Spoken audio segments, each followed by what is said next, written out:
Magandang araw to all our viewers sa aming pong YouTube channel. Welcome to another episode of Mrs. Galang's Kitchen. Of course, we have another recipe. Nay, ano to? Bakit ang dami mong kalat? Hulaan mo. Hulaan nyo. Hulaan nyo, ano to? May gulaman na green. May buko. May buko. Uy, meron pang bonus yata ito. Oh, may bonus ito. Gagawa po ng buko pandan salad si Mrs. G today, no? So, pero meron, of course, like all our other videos, she will share tips, no? Yung mga secrets, yung mga tricks niya.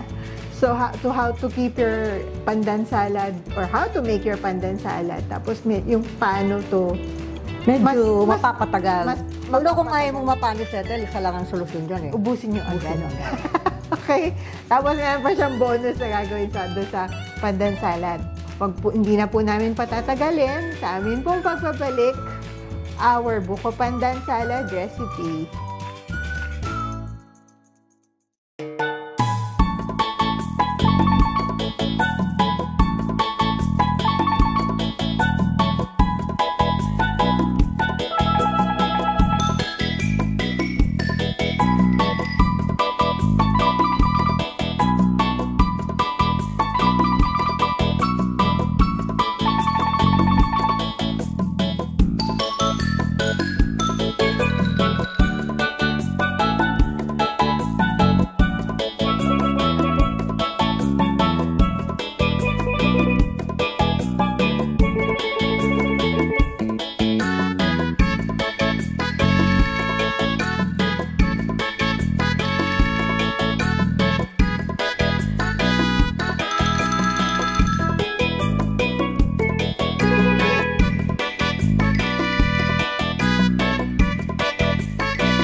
Okay, hello. Gagawa po tayo ng buko pandan salad, pero sabi nga ni Ethel, may bonus pa akong ipapakita. Although some may not want to do this anymore, pero kung minsan po pag nasa ibang lugar kayo, mas palagay ko, mas magadaling hanapin yung dried na yung hindi pa luto na mga sago. Ngayon, dito sa Philippines, we have cooked sago in the market. So, it's, you don't have to worry about cooking them. Pero, dito po sa mga nasa abroad, papakita ko ang pagluto nito, yung halos walang effort. Okay, so first, I'm going to blanch, mainit, the sago.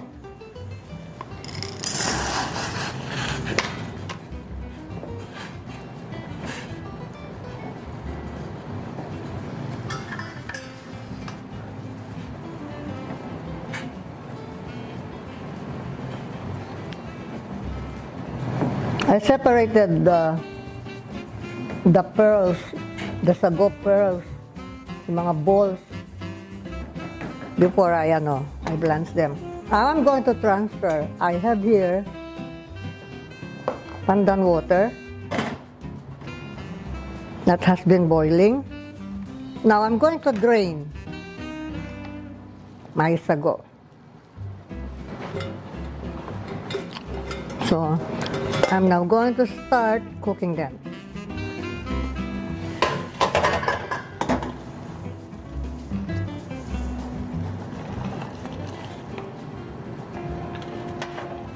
Oops! Balik ka rito. Okay. So, you have to stir this for about 5 minutes just to make sure that they're separated from each other. So first, we blanch them quickly. Basta, huwag niyo akong tanongin ba't ko binlanch. Gusto kong hugasan. Tapos, boil them for about 5 minutes. Nung una po akong gumawa nito, I spent all my time cooking them. Yung maliliit, walang problema eh. But these are the large ones. So, what I do is, I bring them to a boil for about 5 minutes. And then, cover them. After covering them, the package direction says, overnight. I don't do it that long. Pagka medyo lumamig na yung tubig, na kumbaga sa kanya nakababad, you're soaking them in the water where you boil them, I will wash them again and bring them to a boil again. So you will be doing that repeatedly. Boil, let them soak in the water, in the hot water. When the water is almost lukewarm, boil them again until maybe about the 3rd or 4th luto na. So you really don't have to spend that much time. At hindi mangangawit kayo sa paghalo. So I really tried doing this para maituro ko kung paano madali. Nung una po, halo ako ng halo. So I now separated na sila. So I'll bring the mixture to a boil. Tapos, pag na-boil na yan, I'll check kung hiwa-hiwalay sila talaga. Then I'll set them aside. Pababayaan ko siyang nakababad dun sa mainit na tubig. Tapos, maybe I will wash them again. Pero I will still use the same water, yung pandan water. Yung pandan water po, you have to boil pandan leaves in water for a little while. Hindi pwedeng pagkalagay ayun na, hindi. You have to let the smell and the flavor of the pandan go through the water. Yung hindi siya parang luto na talaga. So, you'll be doing this repeatedly, this procedure for about 3 to 4 times. And then, you will see after that, pagbukas mo, wala na yung puting malit na parang dot sa loob. Ibig sabihin, the sago are all cooked and chewy. After that, lulutuin ko ngayon ng sagong ito sa sugar at saka konting asin. Magsisirop ako. Okay? So, kumukulo na. Stir.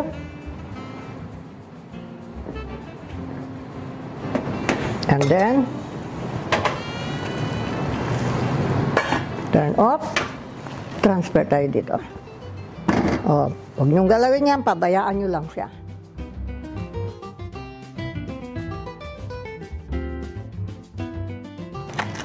Okay, now we will go to the gulaman, the green one. Of course, it's buko pandan, so dapat verde yung ating gulaman. Now, there are different brands in the market.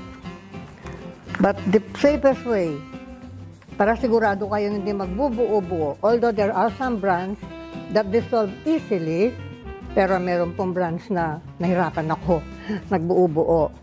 So what I do is, I add my gulaman powder to the sugar para sigurado. Although ito pong brand na ginagamit kong ito, hindi na kailangan. Kaya lang, para makita lang ng viewers. Because you will be adding sugar anyway. And your pandan water should be cold. Hindi siya pwedeng mainit.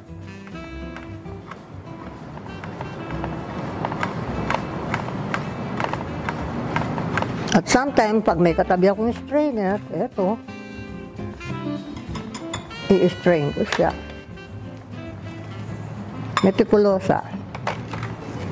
Ganyan po tayo.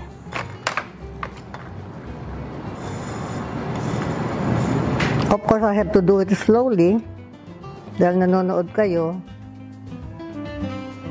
Pero pag sa totoo lang, hindi naman ganito kabagal akong gumalaw.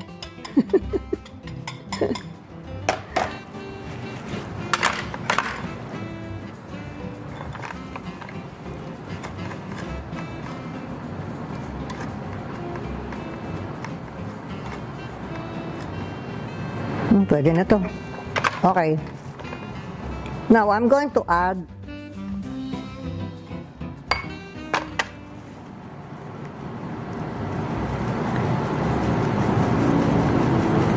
the gulaman powder and the sugar. Pag meron pong hindi pumasok na sugar, dahil sometimes yung sugar natin may malalaking okay lang, ihalo nyo. But just make sure na blended talaga, ha? Tandaan nyo po, may brands na mahirap lusawin. Kaya ang ginawa ko, just to make it easier, inihalo ko na sa sugar. Now, I always add a little salt to bring out the flavor of the pandan and the sweetness of the sugar. Make sure na everything is dissolved, every granule of sugar, and okay na to, wala na akong nakikita. And yung gulaman powder.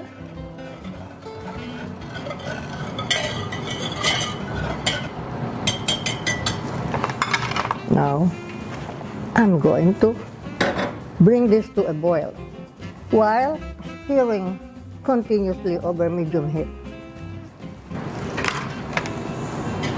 Okay, medium heat lang Mamaya ako lalakasan yan.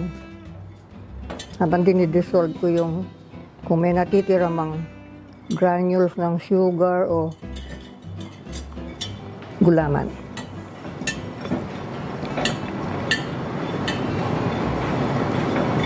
The color is nice. I'll bring this to a boil. Lalakasan ko na ng konti yung apoy. And make sure na ready na po yung inyong yung mold. Because you have to pour this right away pagkatapos yung niluto dahil mabilis pong lumapot ito. Tama na. Ito na lang na sandok na itong gagamitin ko. Nainitan na ako. Maiksi kasi yun Umiinit na po yung mixture.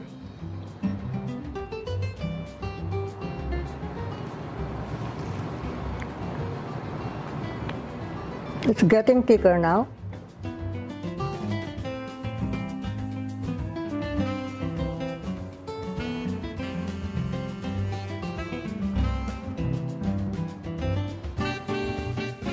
Pag nakikita ninyong may mga lumulutang ng parang maliliit na bulang puti, hindi siya verde, then it means that it's about to boil. So, I think it's ready now to be poured into the mold.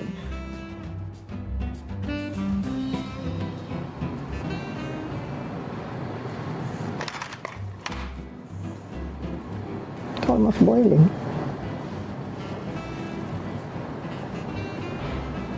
Okay.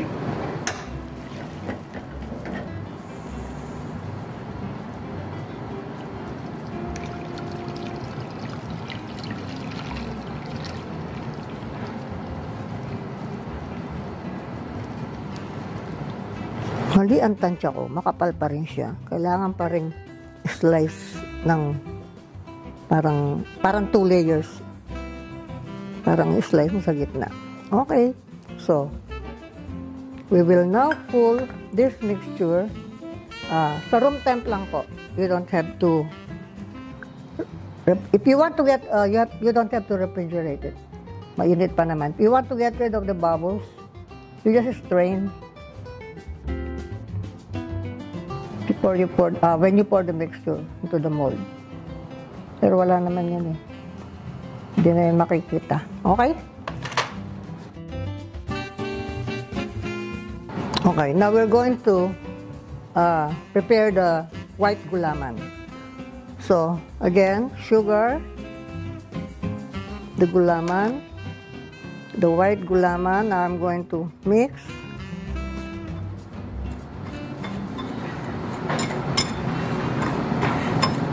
This time, I'm not going to use pandan water. Siyempre naman, white dapat to Now, strain natin.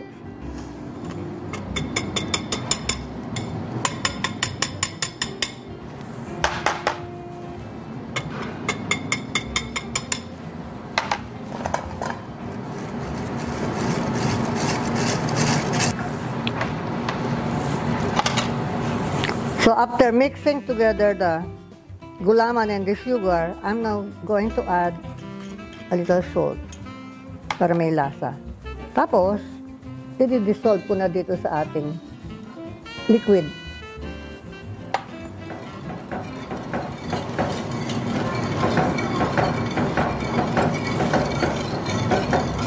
Make sure na, like the first one, make sure na dissolve na lahat yung granules ng sugar at saka ng gulaman before you turn on the heat to medium. Okay.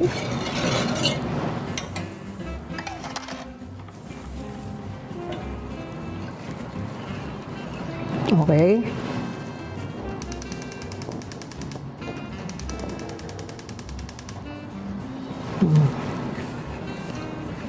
Now again, we will bring this to a boil. Luhit muna tayo. Medium. Ganyan.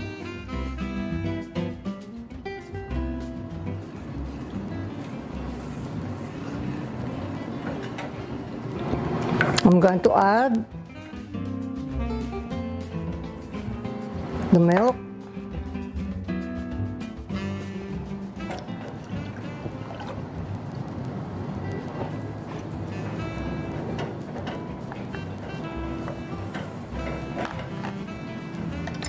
And just wait for the mixture to boil. Adding milk to gulaman, make sure gulaman mixture bubblier kaysa dun sa wala tayong inilagay na gatas. So, I'm going to use a strainer when I pour this into my mold.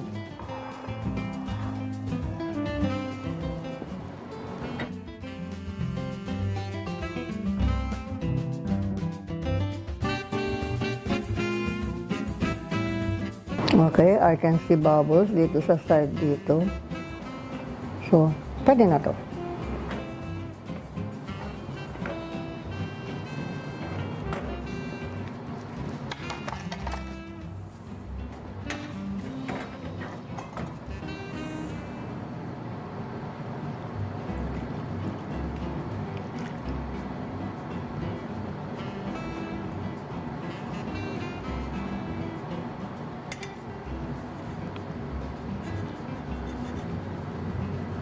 Oh, wala pong masyadong bubbles kasi in-strain ko. Okay. Now, cool at room temp.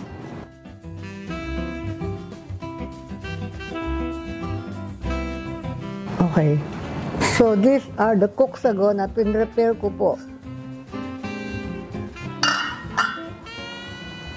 I'm going to remove the pandan leaves. And then I will show you kung gaano kaluto, kung gaano kalinaw yung mga sagong. Sinasabi ko sa inyo na wala nang makikitang puti sa gitna. So I'll drain the sago. Alisin po natin yung pinaglutuan at makikita nyo, promise, wala pong puti sa gitna. Doon sa technique na tinuro ko. Now, using the same pot, dali, ipapakita yung basahan ko. Alisin natin. One thing that I cannot do is work without my basahan. Maybe I'll change this na. May dumikit eh. Okay. So, I'll na pour my pandan water. Tapos, the sugar.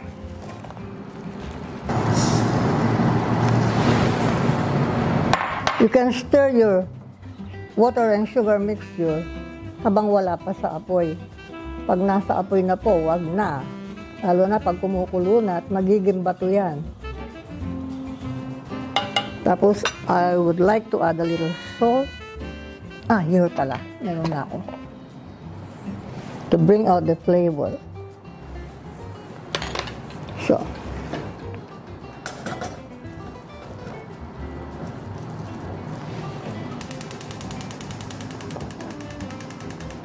Okay, this takes a little time. Basta pag nag-boil na yan, papakita ko sa inyo yung tamang consistency na ginagamit ko. Of course, you can cook it on your own kung gusto nyo mas malagnaw, nagmamadali kayo. Pero ako, pinapalapot ko ng konti yung syrup.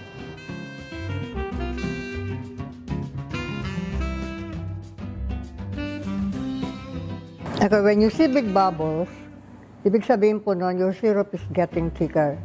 Now, tingnan ninyo, there should be a long thread na hindi napuputol.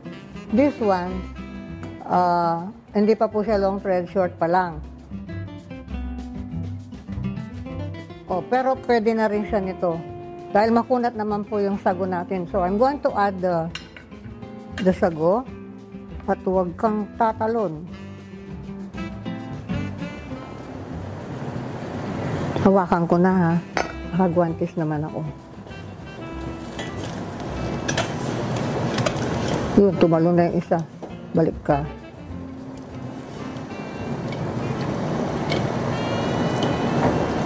Oh, wala pong isang merong puti sa gitna dyan. Kaya I decided to share this technique. Ay, pumunta pa sa akin yung isa. Okay. So, nain ko na. Punat. Now, I'll just bring this to a boil. Tapos na.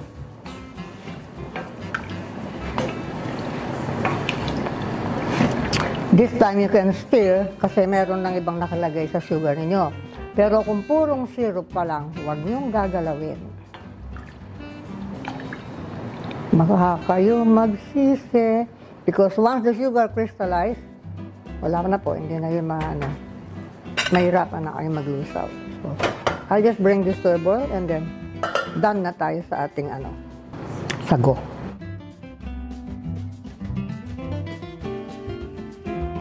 Okay, this is now the mixture of condensed milk and all-purpose cream. I'm going to add the buko first.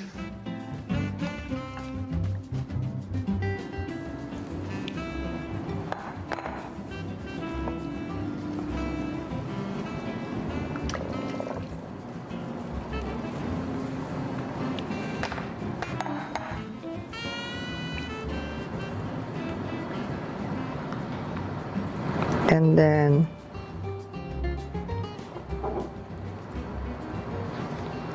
the gulaman.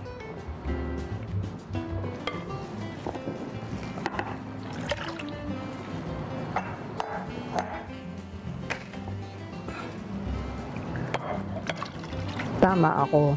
I decided to divide the mixture kasi I don't have a bigger container than this 2 bowls, kaya pinaghati ko. So, here, the very simple, very easy buko pandan salad. Now, the sweetness depends sa taste po ninyo. So, if you want to add more gulaman, pala na kayo. Pero tinimbang ko po ito, pantay, ang dami. Equal amount yung gulaman at saka yung buko. Okay? So, this is the first mixture, our buko pandan salad. Okay, before we assemble, papakita ko pala sa inyo yung pagkayod ko ng fake nating buko strands. This is the gulaman na may milk. Okay, so, scrape nyo po yung ibabaw. There. Nalagay natin dito.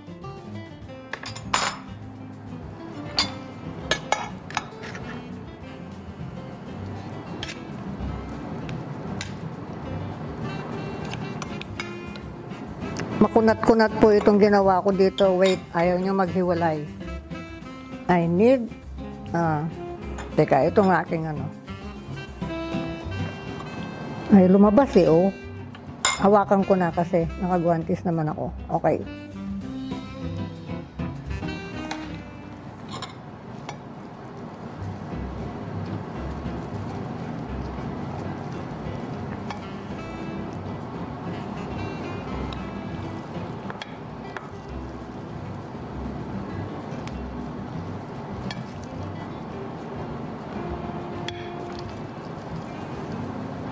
Now, if you want shorter strands, dito kayo sa isang side, pumutol, ganito, pag ganyan. Kung gusto nyo mas maigsi.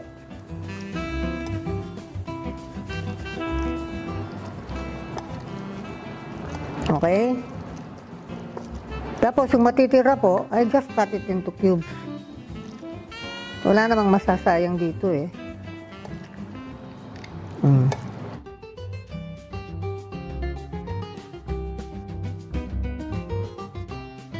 Okay.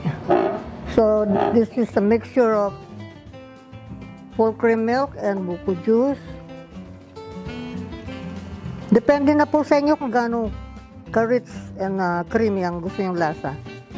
It doesn't have to be, basta at least, lagyan nyo ng konting gatas para mas masarap.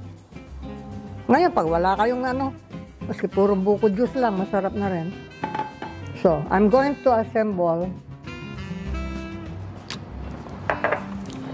yung ating sinasabi ni Ethel sa inyo. Bakit ako gumawa ng sago?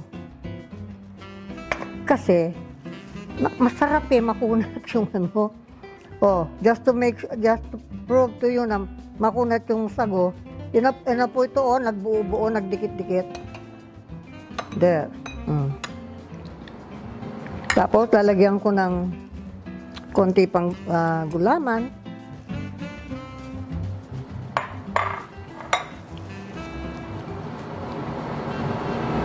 Nasa sa inyo na ngayon yan kung paano pwede nyo i-serve sa bisita ito. Bayan silang pumili kung anong gusto nilang mas dadagdagan pa nila. Kasi kukuha ko dyan sa salad natin.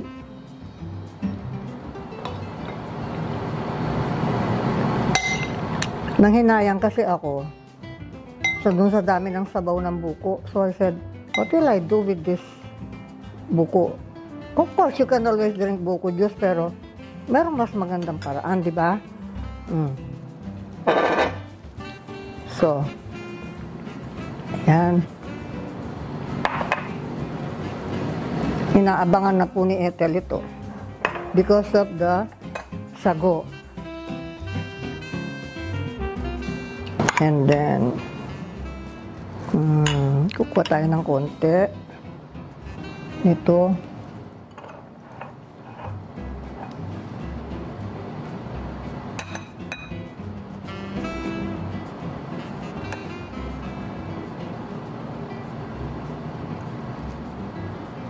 And then I'll add a little bit more of gulaman on top. Kailangan ko ng isang pangkuha.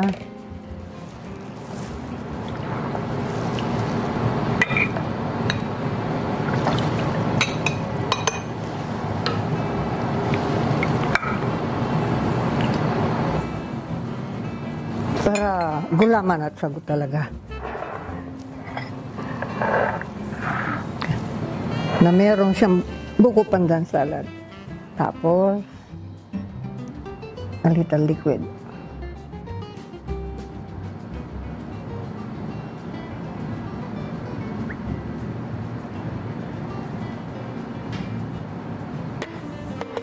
Okay. So, pag sinerve nyo ito sa bisita nyo, I tell you, unang mauubos yan.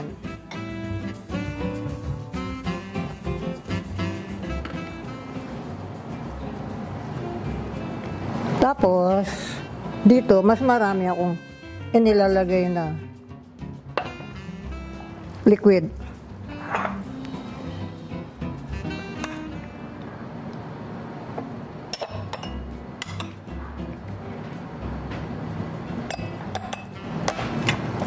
And then, I will add yung strands natin ng gulaman na ewan ko kung paano kung makukuha ito. Nasaan yung aking pansipit? Hindi nila binigay. Okay. Punasan na lang natin mamaya yung gilid. I thought I have all my gamit dito. Hindi pala. Okay. Tapos,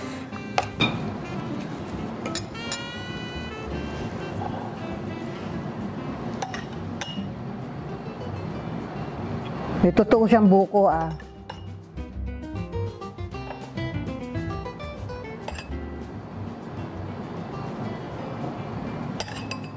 And then additional.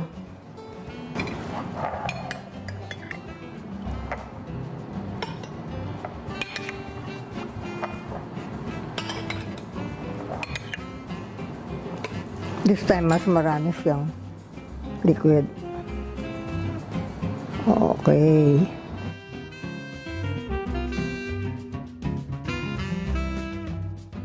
Okay. Nandito na po tayo sa exciting part. Ang favorite. Wala na po yung salad. Nag-iwan na lang po kami ng konti. Ninakaw na po ng daddy ko yung sa malaking bowl. Okay, so this is the Original. Mixture. Salad. Yan yung buko pandan. Tapos, gumawa si Mrs. Gina. Ng sago. So, this is buko pandan, gulaman at sago. No? Parang, and then, yung drink na ano. Yung mas marami siyang sabaw. Okay. Yan. So, titikman na natin. Una, of course, yung salad muna. Salad. Ito. Okay, so,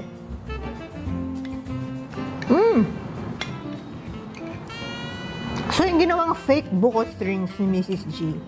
Ano yun, parang kung bawa, medyo nagkulang yung inyong buko. Minsan, konti nakukuha natin buko, no?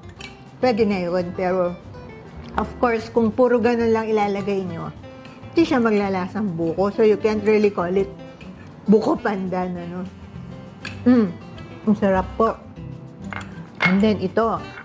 Kung mahilig kayo sa gulaman, yung parang naglalaro-laro sa bibig nyo, no? Yung, ang sarap nung feel kasi sa mouth nung gelatin, especially after nagparty kayo, nagparami yung kain nyo. Yung gelatin, nakakabawas ng suya, ano? So, kain kayo ng gelatin para pwede kayong kumain ulit. Ito na. Yung hinihintay ko, yung sago. Pwede rin naman ilagay yung sago na yun dun sa ano, di ba? Oo, pwede. Sarap eh. Yung makunat-kunat. Makunat talaga. Kaya senior ko yung paggawa ko ng ganyan kasi baka may mga lugar na wala silang naka-ready ko na sago. So, bumili kayo ng tuyo pa. Yeah. It's very easy. And it's very Pinoy. There's another drink, no? Marami na tayong mga drinks. Marami na uuso ngayon na drinks sa mga mall. Walang tatalo dito. So, iba po ito. Mas masarap po, I promise. And then here, oh, bigyan nyo ng straw yung bisita ninyo or kahit wala, kahit ito. See?